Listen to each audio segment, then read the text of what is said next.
విశాఖ సాగర తీరంలో rave party drugs case తీవ్ర కలకలం రేపుతోంది. రేవ్ పార్టీకి అసలు అనుమతి ఎవరిచ్చారు? డ్రగ్స్ ఎవరు సప్లై చేశారు? పర్మిషన్ ఎవరిచ్చారన్నది ఇంకా సస్పెన్స్ గానే మారింది. ఓపెన్ ఏరియాలో నిబంధనలకు విరుద్ధంగా రేవ్ పార్టీకి అనుమతులు ఇచ్చింది ఎవరన్న దానిపై పోలీసులు ఆరా తీస్తున్నారు. అటు టూరిజం అధికారులు సీరియస్ గా ఉన్నారు. ఈ కేసులో అరెస్ట్ అయిన 5 నిందితుల కాల్ డేటాని పోలీసులు విశ్లేషిస్తున్నారు. సూత్రధారులు ఎవరన్న దానిపై పోలీసులు ఫోకస్ పెట్టారు. మొత్తం మీద ఈ కేసు ఎక్సైజ్ అధికారుల చుట్టూ ఉచ్చు బిగిస్తోంది.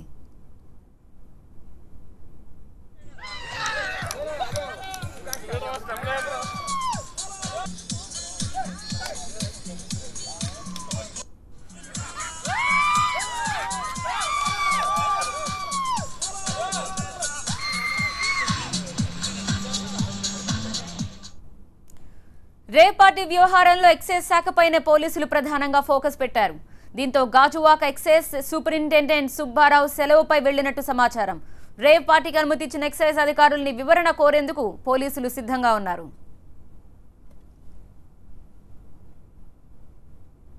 విశాఖ బీచ్ లో రేవ్ పార్టీల పేరుతో రెచ్చిపోతున్నారు కొందరు యువకులు. మద్యం మత్తులో ఊగిపోతూ నానా హంగామా సృష్టిస్తున్నారు. హద్దు మీరి రెచ్చిపోతున్న కేటుగాళ్లకు చెక్ పెట్టారు విశాఖ పోలీసులు. వీకెండ్ జోష్ లో రేవ్ పార్టీల పేరుతో బీచ్ల్లో ఫుల్లుగా మందు కొట్టి హంగామా చేస్తున్న యువతి యువకుల్ని రెడ్ హ్యాండెడ్ గా పట్టుకున్నారు.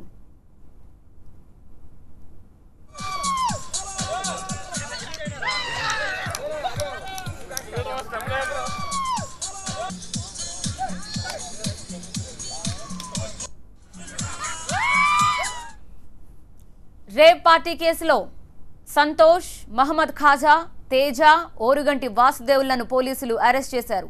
వీరి దగ్గర నుంచి 9,700 గ్రాముల MDMA పౌడర్, 5 LSD స్ట్రిప్లు, కొకైన్ ని స్వాధీనం చేసుకున్నారు. ఈ రేవ్ పార్టీకి సత్యనారాయణ అనే వ్యక్తి డ్రగ్స్ ని సప్లై చేసినట్టుగా తెలుస్తోంది. అతన్ని 3 రోజుల క్రితం అరెస్ట్ చేశారు. ఇతడు డ్రగ్స్ ని గోవా నుంచి దిగుమతి చేసుకున్నట్టు విచారణలో వెల్లడైంది. బీచ్ లో పార్టీకి తాము పర్మిషన్ ఇవ్వలేదని పోలీసులు అంటున్నారు. ఎక్సైజ్ అధికారుల నుంచి అనుమతులు తీసుకున్నారని, వారు ఎలా అనుమతిచ్చారో తెలియలేదన్నారు. ఓపెన్ ప్లేస్ లో లిక్కర్ కి పర్మిషన్ ఇవ్వడం నిబంధనలకు విరుద్ధం. పార్టీ నిర్వాహకుడు సోను పరారీలో ఉన్నాడని పోలీసులు చెప్తున్నారు. అతను దొరికితే మరిన్ని వివరాలు బయటపడతాయి. ఓపెన్గా పార్టీ తీసుకునేటప్పుడు సౌండ్ సిస్టమ్కి కంపల్సరీగా పర్మిషన్ తీసుకోవాలి. పర్మిషన్ అనేది తీసుకోవడం జరగలేదు. దాని పరంగా చట్టపరంగా మన చర్యలు తీసుకోవడం జరుగుతుంది. ఓన్లీ ఎక్సైజ్ శాఖ నుంచి వాళ్ళు మాత్రం పర్మిషన్ తీసుకున్నారు.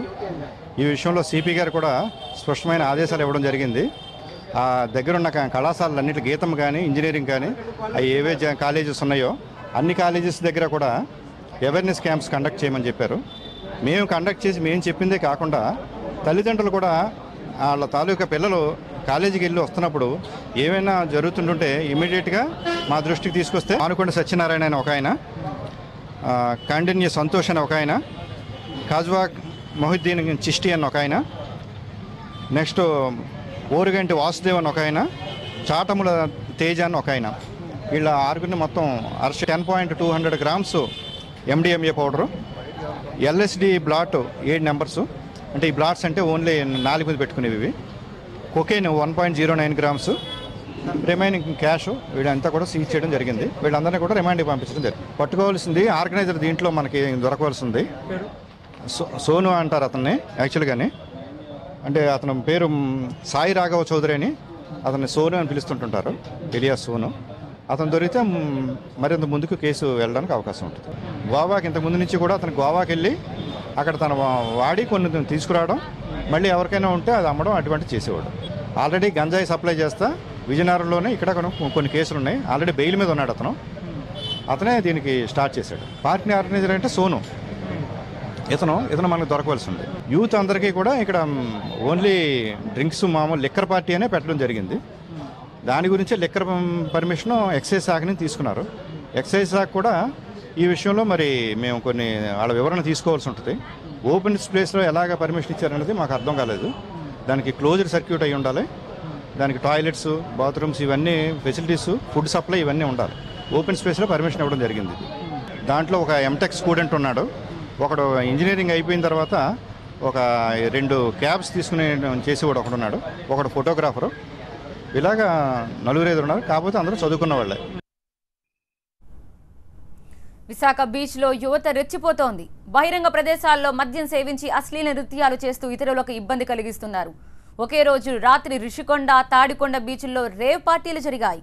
విపరీతంగా మద్యం సేవించి అశ్లీల నృత్యాలు చేశారు. వీకెండ్ జోష్లో మునిగి తేలారు.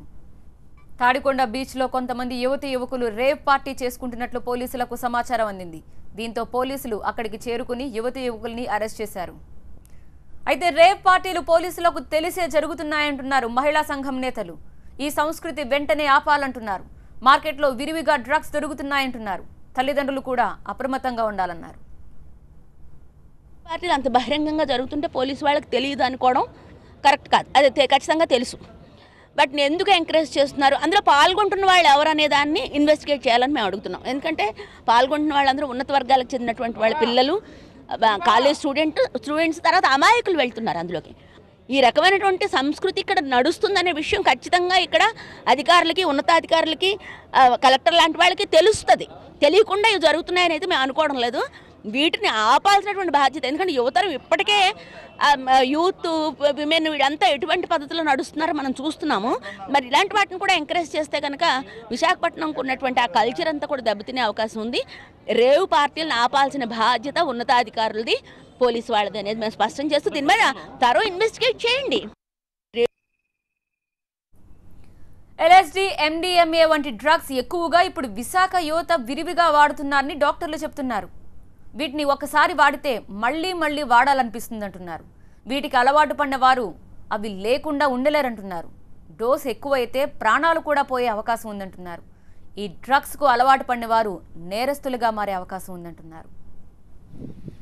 ఇప్పుడు ఈ రేవ్ పార్టీల్లో సాధారణంగా వాడేవి మత్తుని కాజ్ చేసే పదార్థాలు ఎక్కువ. సాధారణంగా మనకు వచ్చిన రిపోర్టుల ప్రకారం ఏంటంటే LSD అనేది లైసర్జిక్ యాసిడ్ డైథైలమైడ్ అని అంటాము, ఆ పదార్థం ఒకటి. రెండోది MDMA అంటాము, దాన్ని ఏంటంటారంటే మిథిలిన్ డయాక్సీ మిథాంఫిటమీన్ అని అంటారు, అదొకటి. ఈ రెండు పదార్థాలని విరివిగా వాడుతున్నట్లు తెలిసింది. అది వేసుకుంటే వాళ్ళకి ఒక రకమైన హాలిసినోజెనిక్ అని అంటాం, అంటే లేనివి ఉన్నట్టు కనపడటం, అలాగే వాళ్ళు ఒక వేరే ప్రపంచంలో విహరిస్తున్నట్లు అనిపించటం, ఇలాంటివన్నీ జరుగుతూ ఉంటాయి. ఎప్పుడైతే ఈ అనుభవానికి ఒక వ్యక్తి లోనయ్యాడో అది మళ్ళీ మళ్ళీ తీసుకోవాలనే కాంక్ష విపరీతంగా పెరుగుతుంది. డ్రగ్స్కి అలవాటు చేయటానికి, దానికి బానిసలను చేయడానికి మాత్రమే ఇవి తయారు చేస్తున్నారు. మార్చేసి ఆ కోడ్ లాంగ్వేజ్లో తీసుకోవటం జరుగుతుంటుంది. కొన్నాళ్ళు పోయాక అది లేకపోతే ఉండలేని పరిస్థితి కూడా ఏర్పడుతుంది. డోస్ ఎక్కువైతే ప్రాణం పోతుంది. అందుకే వాళ్ళకి ఒక మోతాదులో వేసుకుంటారు. కొన్నాళ్ళు పోయాక ఇంకొంచెం ఎక్కువ డోస్ అవసరం అవుతుంది. అదే ఎఫెక్ట్ రాటాకి. ఏ మందైనా అంతే, కొంత వాడిన తర్వాత ఇంకొంచెం ఎక్కువ వేసుకుంటే ఇంకొంచెం అలా. అయితే వాళ్ళు ఏంటంటే ఇంకా ఆనందం రావటం కోసం ఇంకొంచెం ఎక్కువ వాడటం ఇలా జరుగుతుంది. ఒక్కోసారి దానివల్ల ఏంటంటే వికృతమైన చేష్టలు చేయడానికి కూడా అవకాశం ఉంటుంది.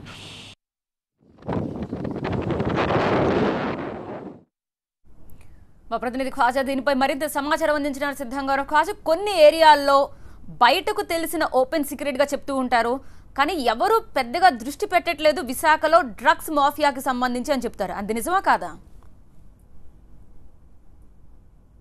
ఒక మత్తు పదార్థాలకు క్యారప్ అడ్రస్ గా ఉన్నది. అంటే ప్రధానంగా గంజాయి ఇక్కడ విరివిగా దొరుకుతుంది. ఇక్కడ నుంచే దేశంలో ఎక్కడికైనా సరే ఇంటర్నేషనల్ స్థాయిలో కూడా గంజాయి అనేది సప్లై జరుగుతుంది అన్నమాట. వాస్తవం అందరికీ, పోలీసులకి, ఎక్సైజ్ అధికారులకు కూడా తెలుసు. అయితే ప్రధానంగా రీసెంట్ గా రేవ్ పార్టీలో దొరికిన కొకైన్, అలాగే MDMA పౌడర్ ఏదైతే ఉందో రీసెంట్ గా ఇది దొరికిన తర్వాత అందరూ అవాక్కయ్యే పరిస్థితి. అదే గతం నుంచి కూడా ఈ డ్రగ్స్ వ్యవహారం ఇక్కడ కాలేజీల్లో గుట్టు చప్పుడు కాకుండా సాగిపోతున్నప్పటికీ దీనిపై స్పష్టమైన నిఘా లేకపోవడంతోనే ఇటువంటి ఘటనలు ఇంకా పునరావృతం అవుతున్నాయి. ఈ పార్టీలో విచ్చలవిడిగా డ్రగ్స్, కొకైన్ లాంటి మత్తు పదార్థాలు వినియోగిస్తున్నట్టు యువత ఇప్పుడు పోలీసులు అధికారుల దృష్టికి వచ్చింది. మహిళా సంఘాలు కూడా ఇదే ఆరోపిస్తున్నాయి. అంటే స్పష్టమైన నిఘా, అలాగే దీంతో పాటు చర్యలు అనేవి లేకపోవడంతోనే ఈ కొకైన్ లాంటి మత్తు పదార్థాలు ఇప్పుడు విశాఖలో విచ్చలవిడిగా లభిస్తున్నాయనేది వీరి మాటగా చెబుతున్నారు. ప్రధానంగా ఈ కోడ్ లాంగ్వేజ్ లో ఈ డ్రగ్స్ ను గోవా అలాగే ముంబై నుంచి దిగుమతి చేస్తున్నట్టు పోలీసుల ప్రాథమిక విచారణలో తెలిసింది. దీంతో పాటు ఎవరైతే కొనుగోలు చేస్తారో వీరికి స్పోనర్ గా అని కోడ్ లాంగ్వేజ్ లో చెబుతున్నారు. అలాగే సప్లై చేసిన వారిని పెడ్లర్ గా చెప్తున్నారు. అలాగే కొకైన్ ని సి అని అనగానే కొకైన్ దీనికి కోడ్ లాంగ్వేజ్ గా వినియోగిస్తున్నారు. దీంతో పాటు MDMA పౌడర్ ని ఎం అనే కోడ్ లాంగ్వేజ్ వినియోగిస్తున్నారు.